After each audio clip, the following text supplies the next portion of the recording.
I'll go get the wig ready to take off. Right. I'll leave you two alone. But come back in one piece, okay?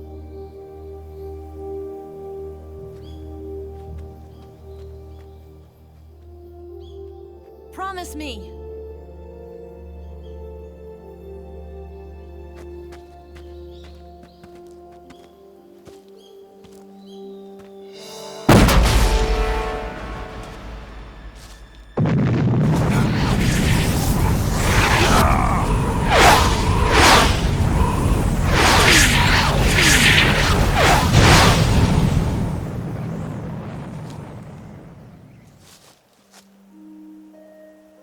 Life's end. Isn't it beautiful? It's almost tragic. When life ends, it gives off a final lingering aroma. Light is but a farewell gift from the darkness to those on their way to die. I've been waiting, Snake, for a long time. Waiting for your birth, your growth, and the finality of today. Boss. Why are you doing this? Why? To make the world one again. The world used to be whole. But with the end of the Second World War, the philosophers began to fight amongst themselves, and the world was torn apart. The Cobras, my comrades who trained and fought alongside me, were torn apart as well. The foibles of politics and the march of time can turn friends into enemies just as easily as the wind changes. Ridiculous, isn't it? Yesterday's ally becomes today's opposition, and this Cold War? Think back. When I was leading the Cobras, America and Russia were fighting together. Now, consider whether America and Russia will still be enemies in the 21st century. Somehow I doubt it. Enemies change along with the times, the flow of the ages, and we soldiers are forced to play along. I didn't raise you and shape you into the man you are today just so we could face each other in battle. A soldier's skills aren't meant to be used to hurt friends. So then what is an enemy?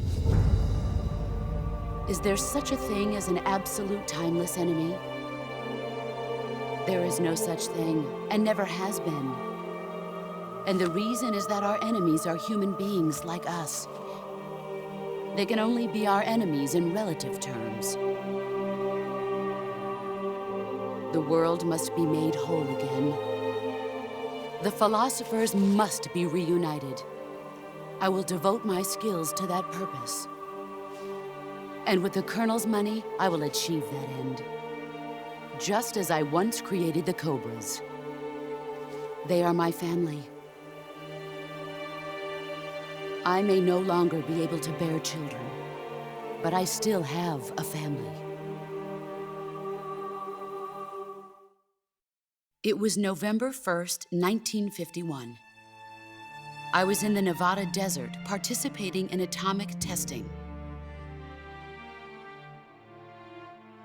The name Nevada is derived from Spanish, covered in snow, white as snow.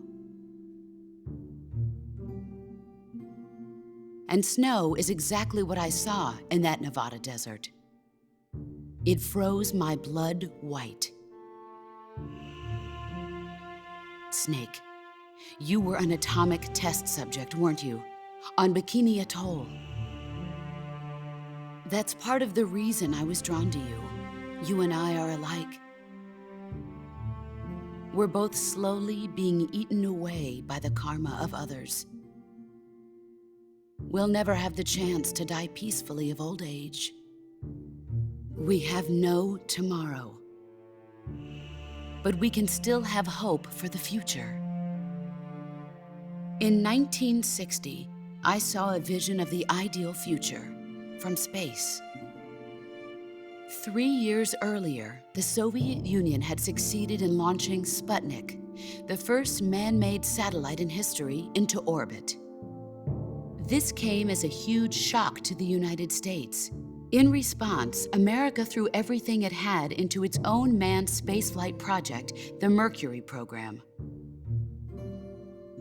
Even as the Soviets seemed poised to send their first man into space, America was still experimenting with chimpanzees and rockets. The government wanted human data. So they secretly decided to send a human being into space. I was the one they chose. At the time, they didn't have the technology to block out cosmic rays, and whoever they sent up would inevitably be exposed to heavy radiation. That's why they chose me. After all, I'd already been irradiated once. Of course, you won't find any of this in the history books. I could see the planet as it appeared from space. That's when it finally hit me. Space exploration is nothing but another game in the power struggle between the US and the USSR. Politics, economics, the arms race, they're all just arenas for meaningless competition. I'm sure you can see that, but the Earth itself has no boundaries. No East, no West, no Cold War.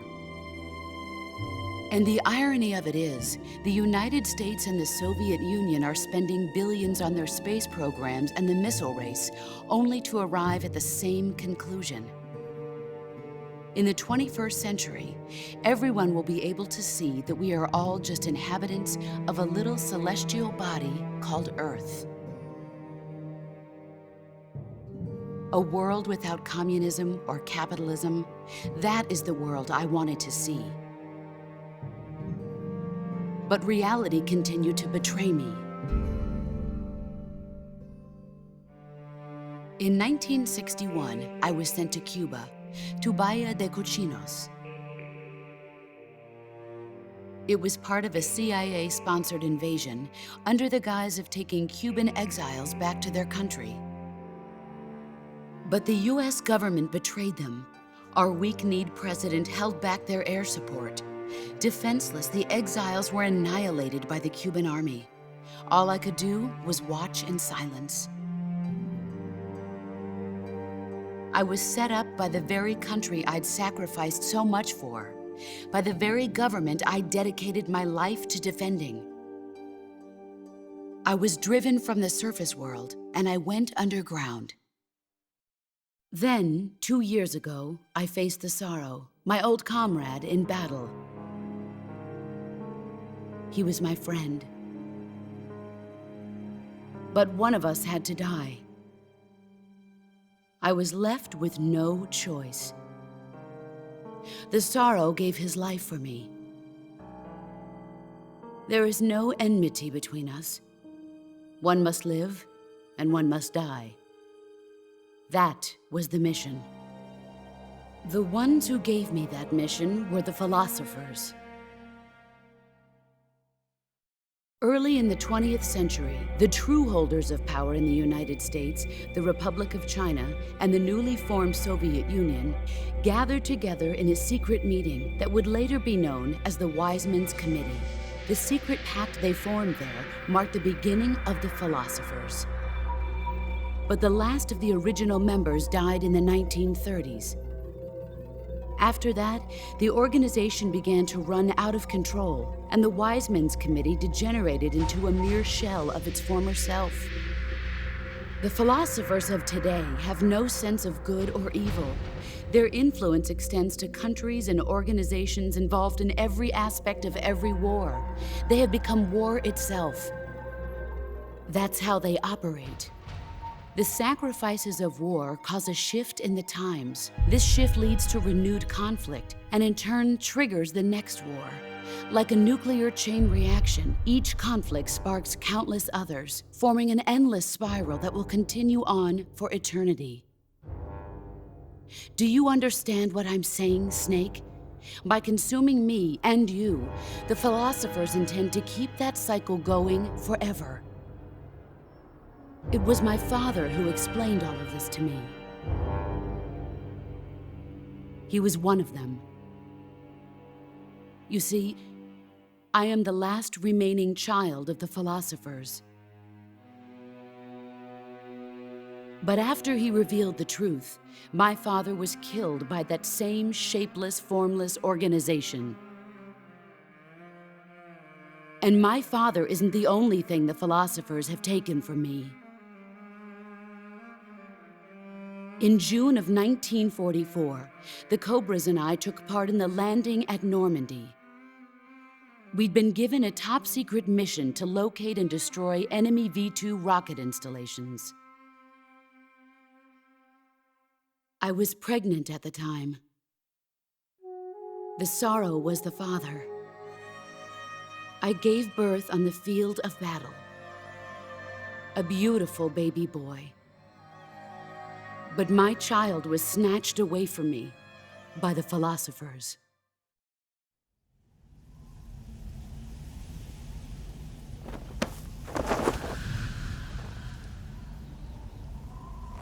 Look at this scar.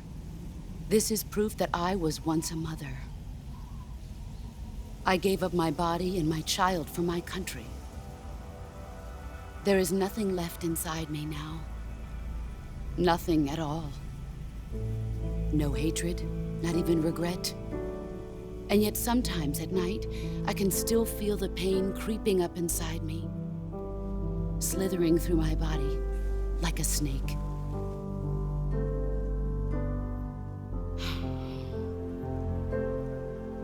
I've never talked this much about myself before. Thanks. Thanks for listening to me.